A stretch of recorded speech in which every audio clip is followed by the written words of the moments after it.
Yo creo que nosotros los guayú en todo el departamento fuimos alertados por un sueño.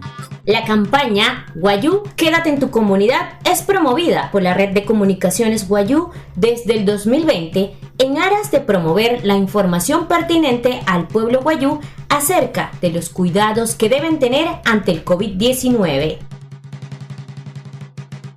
Guayú, el COVID es un guanelú que se encuentra en todos lados. Debemos cuidarnos y cuidar a todos nuestros familiares.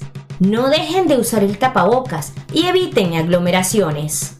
En la actual coyuntura, donde el departamento de La Guajira se encuentra en alerta roja por el aumento de casos, es importante seguir con la circulación de los contenidos de prevención para las comunidades. También, si quieres conocer más sobre la campaña y todas las piezas audiovisuales, las encuentras en Instagram, @Red Guayú, Facebook, Red de Comunicaciones Guayú, YouTube, Red de Comunicaciones Guayú.